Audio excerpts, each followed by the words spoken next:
والسلام على سيد الأنبياء والمرسلين سيدنا محمد وعلى آله وصحبه أجمعين أما بعد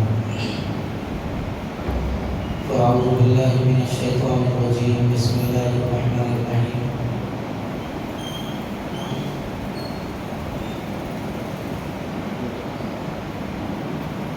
وقاتلوا في سبيل الله الذين يقاتلونكم ولا تعتدوا إن الله لا يحب المعتدين صدق الله العظيم.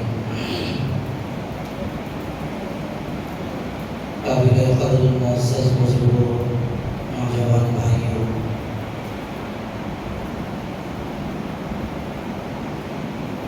ایک دور تھا کہ ہمارے ملک کو سونے کی چڑیا بھی کہا جاتا تھا، امن اور محبت کا گہوارہ بھی کہا جاتا تھا، پیار و محبت، بھائی چارگی اور اخوت و ہمدردی ہمارے ملک کے اندر بہت زیادہ تھی، لیکن اب حالات بدل چکے ہیں۔ معمولی باتوں پر فساد، قتل و غارت گری اور ظلم و زیادتی ہمارے ملک کے اندر عام ہو چکی ہے۔ ایک ہفتے کے اندر ایک بڑا فساد اور ایک بڑا تشدد ہمارے ملک کے اندر رونما ہوا ہے۔ میوات کا علاقہ مسلمانوں کی مضبوط اور طاقتور اکثریت کا علاقہ تھا۔ وہاں کے مسلمان دین کے اعتبار سے بھی مضبوط تھے اور اکثریت کے اعتبار سے بھی بہت اچھے تھے۔ کسی معاملے میں اگر ادھر طرف کے علاقے میں میوات کے مسلمان کھڑے ہو جائیں تو دوسرے لوگوں کی ہمت نہیں ہوتی تھی، بہت مضبوط قسم کے لوگ تھے۔ ان کو کمزور کرنے کے لیے سب سے پہلا ہتھ کنڈا ان لوگوں نے یہ اختیار کیا کہ ان کی سیاسی طاقت کو ختم کر دیا جائے۔ اس لیے متحدہ میوات کے 2 ٹکڑے کر دیے۔ اس میں سے ایک ٹکڑا چلا گیا راجستھان میں اور کچھ ٹکڑا چلا گیا ہریانہ کے اندر۔ اس طرح میوات کے 2 ٹکڑے ہو گئے۔ اس کا سب سے بڑا نقصان یہ ہوا کہ مسلمانوں کی سیاسی قوت کا خاتمہ ہو گیا۔ مسلمانوں کی جو اجتماعیت تھی ووٹ کے اعتبار سے وہ ختم ہو گئی، بکھر گئی اور بڑھ گئی۔ ایک نقصان تو یہ ہوا جب ریاست بدل گئی تو حالات بھی بدلنا شروع ہو گئے۔ پھر گزشتہ دنوں میں جو ہوا وہ تو آپ کے سامنے ہی ہے۔ نوح سے لے کر گروگرام تک فساد بڑھ اٹھا اور فساد مچانے والے ہی خود لوگوں کے سامنے آ کے اپنی مظلومیت کی داستان سنا رہے ہیں۔ ٹی وی کے چینلز اور سوشل میڈیا کے چینل چلانے والے سارے کے سارے انہی کی طرف کی کارروائیاں لوگوں کو بتا رہے ہیں۔ چینل والے وہاں پر جا رہے ہیں اور جا کے بول رہے ہیں کہ دیکھو ادھر سے پتھر آ گیا، ادھر سے پتھر آ گیا، جبکہ خود ان کے ہاتھوں میں ہتھیار ہیں وہ نہیں بتایا جا رہا ہے۔ افسوس تو یہاں تک ہے کہ ایک جگہ پر ایک مندر کے قریب میں پولیس والوں کو متعین کیا گیا کہ یہاں پر ٹھہر کر تم اس طرف کے لوگوں کو بچاؤ اور یہاں کے لوگوں کو سمجھاؤ۔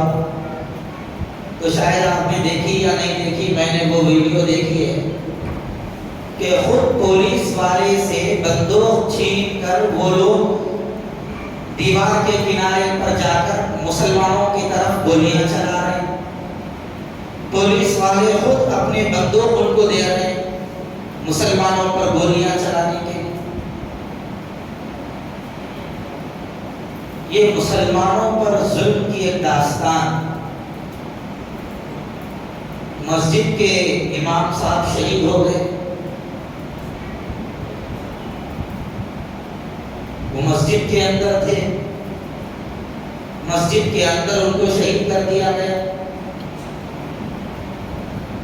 ایک تو فسادات کے بھڑکنے کا یہ منظر ہے، دوسری طرف 4 دن پہلے جے پور سے ممبئی سینٹرل جانے والی ایکسپریس میں RPF کے نوجوان نے 4 لوگوں کو سرعام قتل کر دیا، 3 مسلمانوں کو شہید کر دیا، نام پوچھ پوچھ کر گولیاں چلائی۔ ابتدا میں تو RPF نے یہ کہہ کر پڑھنا جاننے کی کوشش کی کہ اس کی ذہنی حالت خراب ہے، تو جب اس نے دیکھا کہ پورے محکمے کے اوپر بات آ رہی ہے کہ ایک ذہن کے اعتبار سے پاگل آدمی ہے، تو آپ نے اس کو ڈیوٹی پر کیوں رکھا؟ پھر اس کے ہاتھ میں آپ نے ریوالور کیوں دے دی؟ جب یہ بات آئی تو ان لوگوں نے دیکھا کہ اب حالات بدل رہے ہیں، زور پڑ رہا ہے، تو اپنا بیان بدل دیا اور یہ کہا کہ نہیں، اس کی ذہنی حالت ٹھیک ہے، اس کے خلاف کارروائی ہوگی، یہ کہہ کے چھوڑ دیا۔ اگر اس جگہ پر کوئی دوسرا مسلمان آدمی ہوتا تو وہ قتل بھی نہ کرتا، صرف بندوق بھی بتا دیتا تھا، تو اب تک وہ جیل کے پیچھے رہتا۔ نام پوچھ کر، چہرہ دیکھ کر، چہرے پہ داڑھی دیکھ کر اس نے قتل کیا ہے۔ عینی شاہدین بتاتے ہیں جن لوگوں کو داڑھی نہیں تھی ان کو چھوڑ دیا، جس کے چہرے پہ داڑھی تھی نام پوچھا، پھر اس کے بعد گولی چلائی۔ 3 ڈبوں کے اندر الگ الگ نوجوانوں کو شہید کر دیا۔ اور افسوس یہ ہے کہ ان مرنے والوں میں ہمارے شہر کے بھی ایک نوجوان، یہ بیٹری لائن میں رہنے والے، ان کا بھی اسی دوران قتل ہو گیا، وہ شہید ہو گئے۔ اور اتنے بڑے حادثے ہوئے، یہ کیسا منحوس وزیر اعظم ہم لوگوں کے اوپر مسلط ہو گیا ہے، اب تک زبان نہیں کھولا۔ وزیر داخلہ ہر جگہ پر مداخلت کرتے ہیں، لیکن اس کا بھی کوئی بیان اب تک نہیں آیا، اتنے سخت حالات آ گئے۔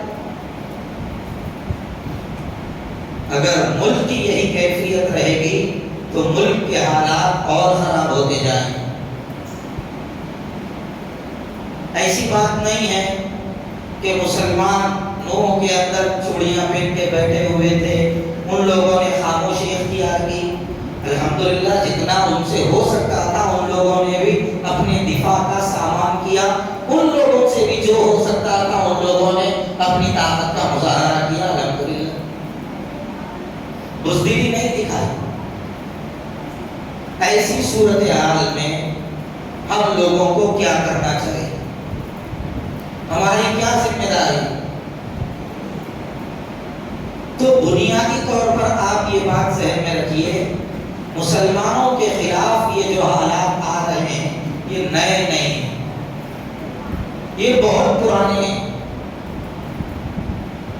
سرکار دو عالم صلی اللہ علیہ وسلم کے ہاتھ پر جو بھی اسلام قبول کرتا تھا اس کو قتل کر دیا جاتا تھا حضور کے زمانے میں، یا پھر اس کی موب لنچنگ ہو جاتی تھی۔ نام ہم لوگوں کو نیا دکھ رہا ہے موب لنچنگ کا، لیکن یہ واقعات شروع سے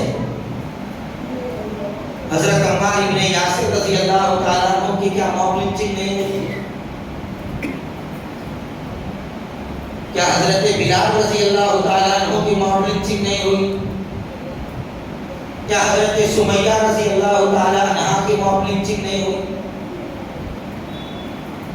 حضرت خباب بن الارت رضی اللہ تعالیٰ عنہ کی موب لنچنگ ہوئی؟ بے قصور لوگوں کو قید میں رکھے جانے کا سلسلہ بھی نیا نہیں ہے۔ خود سرکار دو عالم صلی اللہ علیہ وسلم اور سرکار کے ساتھ رہنے والے صحابہ کو 3 سال تک شیب ابی طالب کے اندر قید کر دیا گیا تھا۔ حضور کو بھی قید میں رکھ دیا گیا، معاہدہ کر لیا گیا تھا، لوگوں سے لکھ کر لگا دیا گیا تھا کعبے کی دیواروں پہ کہ کوئی اس شیب ابی طالب میں رہنے والوں کو کھانا نہیں پہنچائے گا، کوئی ان کے ساتھ خرید و فروخت نہیں کرے گا، کوئی ان کے ساتھ ہمدردی کا مظاہرہ نہیں کرے گا۔ مسلمانوں کے پاس کھانے ختم ہو گئے تھے، درختوں کی چھالیں اور پتے کھا کر مسلمانوں نے زندگی بسر کی، کھجور کے پتے کھائے تھے مسلمان صحابہ کرام رضوان اللہ علیہ مجمعین۔ دودھ پلانے والی عورتوں کی چھاتیاں سوکھ چکی تھی، شیرخوار بچوں کو دودھ میسر نہیں آ رہا تھا۔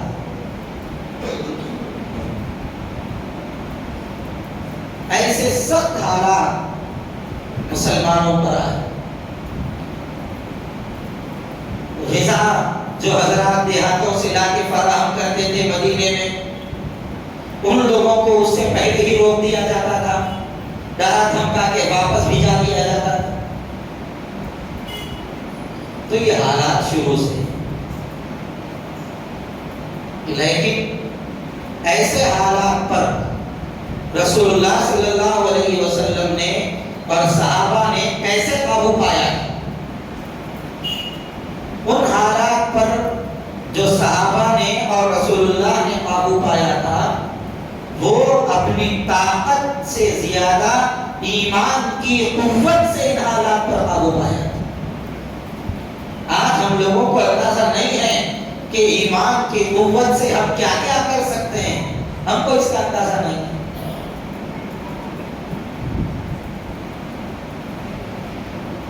صحابہ کرام کو سرکار کے پاس آنے سے روکا جا رہا، جو بھی حضور کے پاس آتا جاتا نظر آتا اس کو پکڑ کے مارنا شروع کر دیتے۔ کیا صحابہ کرام نے اس کی وجہ سے سرکار کی خدمت میں آنا چھوڑ دیا تھا؟ کیا ایسے حالات کی وجہ سے مسلمانوں نے مسجدوں میں نماز پڑھنا چھوڑ دی تھی؟ ایسا کچھ نہیں ہوا، بلکہ مسلمان دین و ایمان کے اعتبار سے اور بھی مضبوط ہوئے۔ اس وقت جو سب سے بڑی طاقت تھی مسلمانوں کی، وہ اللہ سے تعلق، اللہ کے سامنے رونا اور گڑگڑانا، یہ مسلمانوں کی سب سے بڑی طاقت تھی۔ آج ہم لوگوں کے اندر اللہ کے سامنے رونے کی صفت ختم ہو گئی، اللہ سے مانگنے کا ہمارے اندر سے خاتمہ ہو گیا۔ ایسے حالات آئے، اتنا تشدد ہوا، ہمارے شہر کا نوجوان شہید ہو گئے۔ کتنے مسلمان ہیں جو مسجدوں میں جمع ہوئے، کتنے نوجوان تھے جو شہید ہونے والے نوجوان کے گھر کے پاس گئے، ان کے رشتہ داروں سے ملاقات کی۔ کوئی گنتی کے چند لوگ، اس کے علاوہ کوئی ان کے پاس نہیں گئے۔ کتنے لوگوں نے جا کے ان کے رشتہ داروں سے ملاقات کر کے پرسہ دیا، ہمت بڑھائی، کسی نے نہیں کی۔ جب وہاں پر گئے، ان کا پتہ چلا تو وہاں پہ جانے کے بعد ایسا محسوس ہو رہا تھا جیسا کہ یہاں پر کچھ ہوا ہی نہیں۔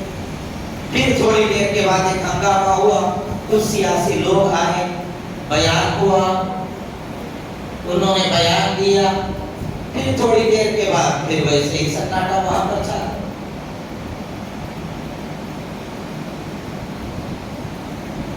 مسلمانوں نے جو قوت حاصل کی تھی وہ اللہ تعالیٰ سے تعلق کی بنیاد پر۔ ایسے حالات آ گئے، میوات میں فسادات ہو گئے۔ کتنے مسلمان ہیں جنہوں نے مسجدوں میں آ کر اللہ سے مانگا ہو؟ کتنے نوجوان ہیں جو اس نوجوان کے گھر کے سامنے ٹھہر کر ان لوگوں نے خاموش احتجاج کیا؟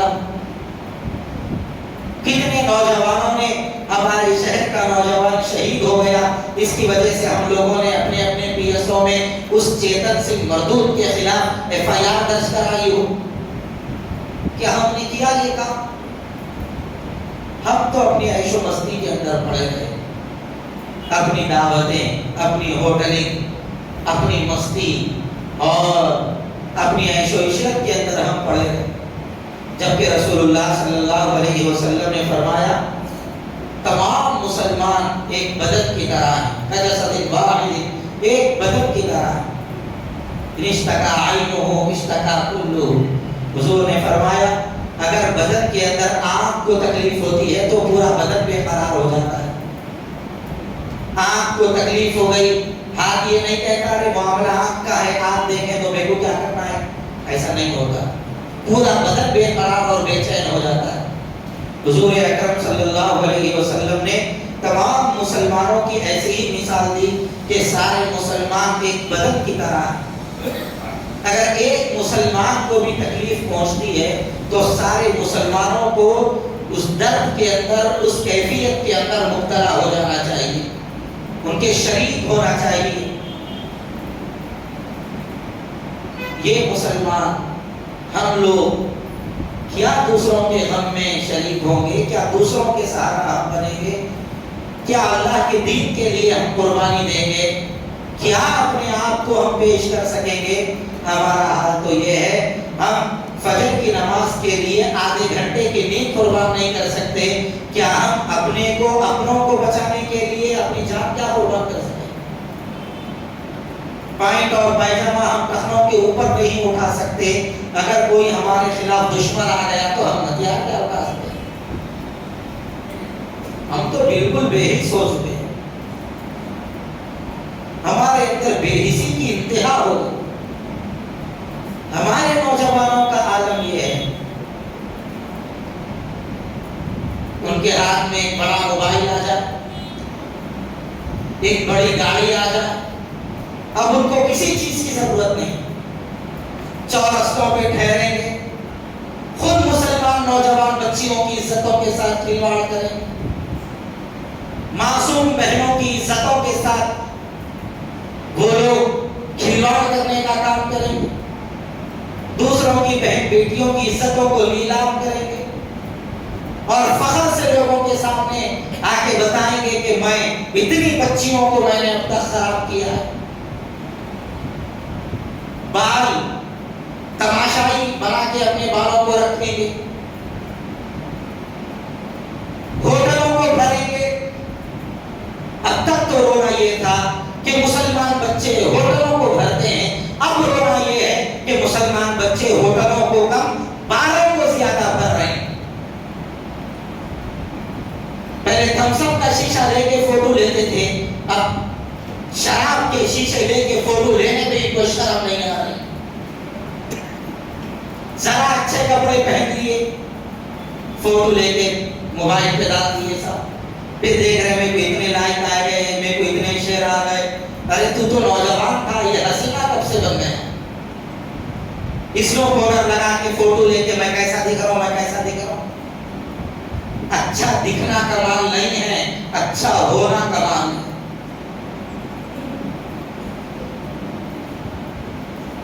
مسلمانوں کے 90% نوجوان الحمدللہ اچھا کما رہے ہیں، لیکن وہی اپنی عیاشیوں کے اندر پیسے اڑا رہے ہیں۔ جیب میں 4 پیسے کیا آ گئے، اس کو فون، اس کو فون، اس کو فون، چلو یہاں کھانے جائیں گے، وہاں کھانے جائیں گے، یہ کریں گے، وہ کریں گے، پیسوں کو ناجائز اڑا رہے ہیں۔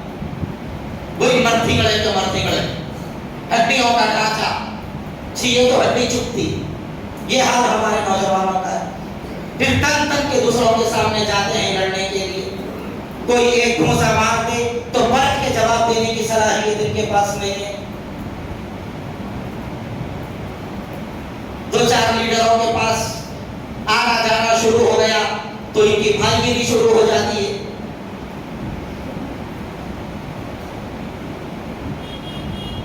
5% نوجوان، 7% نوجوان جم کو جاتے ہیں۔ دنگل کیا ہے، تعلیم کیا ہے، لوگوں کو پتہ ہی نہیں ہے۔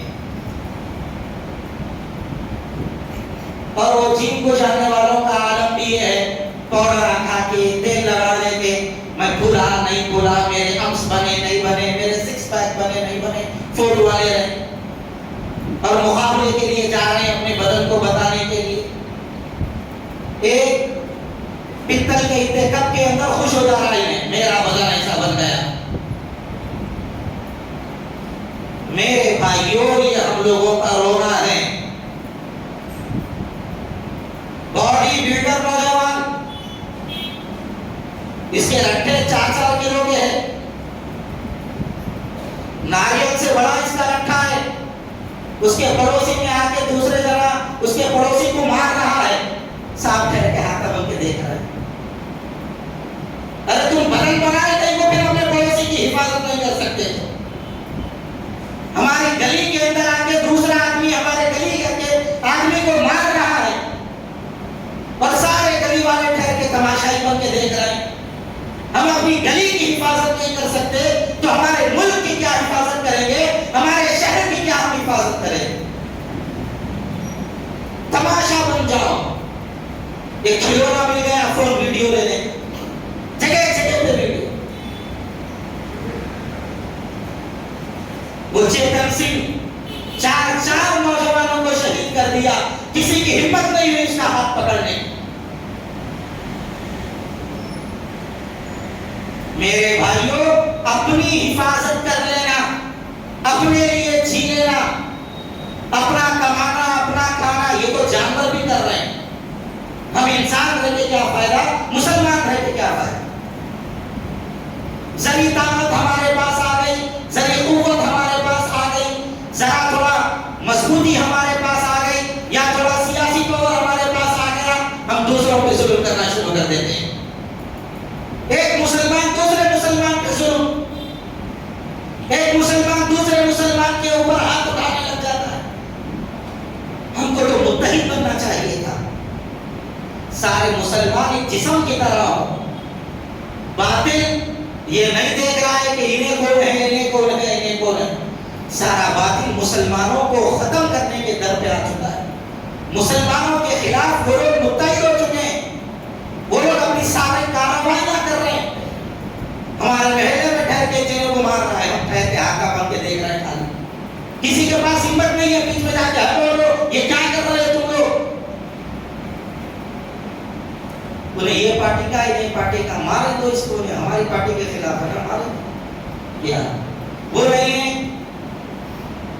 پکوڑا ہے، مارے تو اس جھنڈا دے کے بہت نعرے لگا رہا تھا نا، اب پتہ چلتا اب کیسے نہیں نکل گئی اس کی آواز، دیکھیں گے مارے تو اس مسلکوں کے بارے میں جھگڑتے ہیں، سیاسی پارٹیوں کے بارے میں ہم جھگڑتے ہیں۔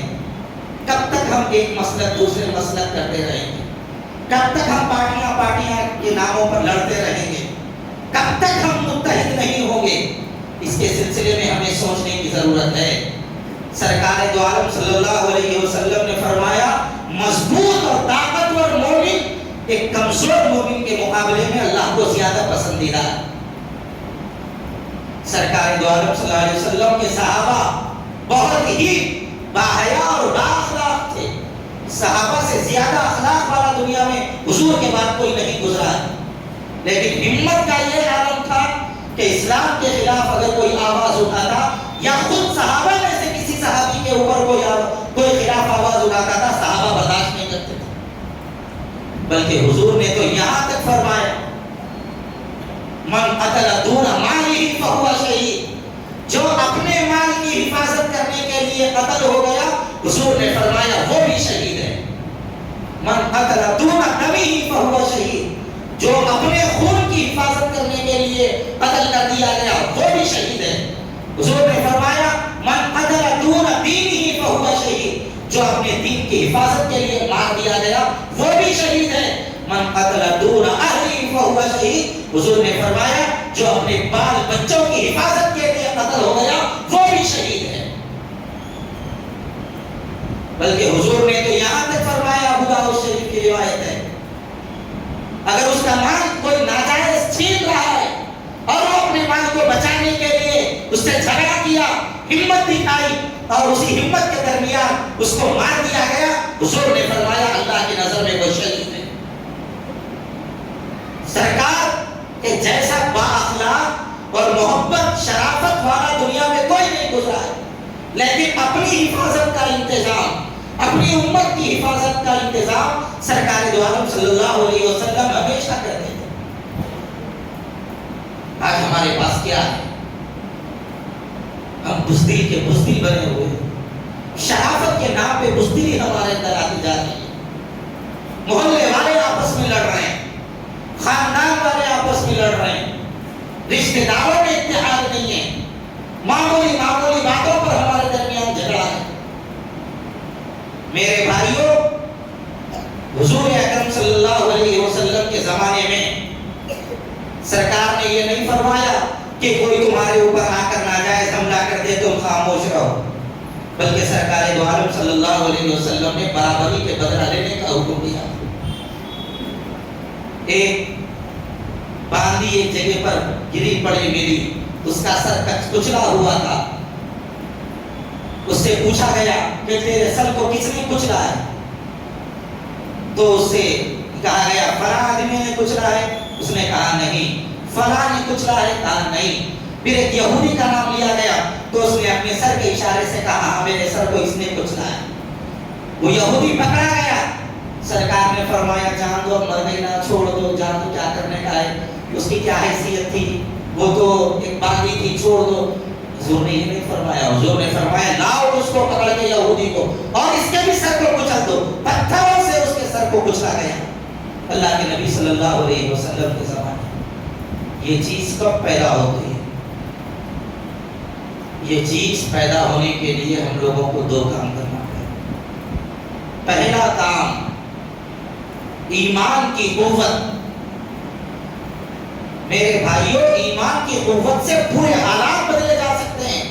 اس کا ہمیں اندازہ اس لیے نہیں ہے کہ ہم ایمانی قوت پیدا کرنا نہیں چاہتے۔ آج بھی ملت مسلمہ کا ایک بڑا طبقہ سرکار دو عالم صلی اللہ علیہ وسلم کی سنتوں کا مذاق اڑانے کے اوپر جمع ہوا ہے، وہ توبہ کرنا ہی نہیں چاہتا۔ بڑے شوق سے حجاموں کے پاس جا کے داڑیاں آج بھی اڑا رہے ہیں مسلمان، اتنے حالات بگڑنے کے باوجود کوئی احساس پیدا نہیں ہو رہا۔ بعض تو اتنے ڈرپوک ہیں کہ اپنے دکانوں اور اپنے کاروبار کا نام بھی مسلمانوں کا نہیں لگاتے، ووٹ مسلمانوں کے نام سے نہیں لگاتے۔ میں کاروبار چلتا کہ نہیں چلتا کہ اتنی زیادہ ہم لوگوں کے اندر کم ہمتی ہے، اتنا زیادہ ڈر ہے۔ صحابہ کے اندر یہ ڈر نہیں تھا، صحابہ ہمت سے مقابلہ کرتے تھے اور اپنے اسلام کو کھل کے لوگوں کے سامنے بولتے تھے۔ کیا کریں گے یہ لوگ؟ زیادہ سے زیادہ ہماری جان لیں گے، اس سے بڑھ کے ان کی کوئی حیثیت نہیں ہے۔ جب تک جینے کے لیے ہم جیں گے قسطوں میں ہماری خودکشی ہوگی، یاد رکھیے۔ اور جب ہمارے اندر موت کو سینے سے لگانے کا شوق پیدا ہو جائے گا تو پھر دنیا کی کوئی طاقت ہمارا کچھ نہیں بگاڑ سکتی۔ آپ کو یقین نہ آئے کر کے دیکھو۔ یہ جذبہ اپنے اندر پیدا کرنا پڑے گا۔ اپنوں کے لیے جینے کی کوشش کیجیے، اپنوں کے لیے، اپنے لیے جینا یہ کمال ہے۔ میرے بھائیوں، ایسے مخالف ماحول میں سب سے بڑی طاقت ہمارے پاس دعا کی ہے۔ آج ہم لوگ اللہ کے سامنے رونا چھوڑ چکے ہیں۔ ایسے سنگین حالات آئے، کتنے نوجوان ہیں، کتنے ہمارے بزرگ ہیں جو اللہ کے سامنے ہاتھ اٹھا کے رو رہے ہیں۔ ہم زیادہ سے زیادہ سیاسی بات کر کے خاموش ہو جاتے ہیں۔ اصل طاقت کوئی سیاسی آدمی ہمیں نہیں دے سکتا، ہماری اصل طاقت اللہ کی مدد اور نصرت ہے۔ اللہ مدد کرنے پہ آئے تو تھوڑے مسلمان ہزاروں پہ بھاری ہو سکتے ہیں، شرط یہ ہے کہ اللہ سے مانگنے والے بھی ہوں، اس لیے اللہ سے مانگنے کی کوشش کیجیے۔ اب اس نوجوان کو شہید کیا گیا ہمارے شہر میں، اور بھی نوجوانوں کو شہید کیا گیا، نوح کے اندر حافظ صاحب کو شہید کر دیا گیا۔ ہم ایسے ہی خاموش رہے، اپنے کاروبار کے اندر لگے رہے، تو یاد رکھیے حالات ہمارے خلاف بھی ایسے ہوں گے، اس لیے جذبہ اپنے اندر پیدا کیجیے۔ ایسے موقع پر نواز دیوبندی کا یہ شعر مجھے بہت یاد آتا ہے۔ نواز دیوبندی نے دیکھا تھا جب ایک کو قتل کر دیا گیا، سب خاموش ہیں، تو انہوں نے شعر کہا تھا، اس جلتے گھر کو دیکھنے والوں پھوس کا چھپر آپ کا ہے۔ جلتے گھر کو دیکھنے والوں پھوس کا چھپر آپ کا ہے، پیچھے پیچھے تیز ہوا ہے، آگے مقدر آپ کا ہے، اس کے قتل پر میں بھی چپ تھا، میرا نمبر اب آیا، میرے قتل پر آپ بھی چپ ہو، اگلا نمبر آپ کا ہے۔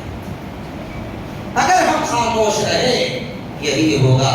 میں آپ سے یہ نہیں کہہ رہا ہوں سڑکوں پہ نکل جاؤ، ہتھیار لینے کے جو ملا اس کو مار دو، میں آپ سے یہ نہیں کہہ رہا ہوں، میں کہہ رہا ہوں ہم کچھ نہیں کر سکے، لیکن جذبات تو اپنے اندر رکھیں، حوصلہ اپنے اندر رکھیں، ہمت اپنے اندر رکھیں، اپنی حفاظت کی فکر اپنے اندر پیدا کریں۔ اس کام کو کرنے کی ضرورت ہے، اللہ سے لو لگانے کی ضرورت ہے۔ اللہ تعالیٰ اپنے کرم سے ہم سب کے گناہوں کو معاف فرمائے، اور جو 3 نوجوان اس ریل کے اندر شہید ہو گئے ہیں، اور نوح کے اندر جو حافظ صاحب شہید ہو گئے، اللہ ان کو جنت الفردوس میں اعلیٰ مقام عطا فرمائے۔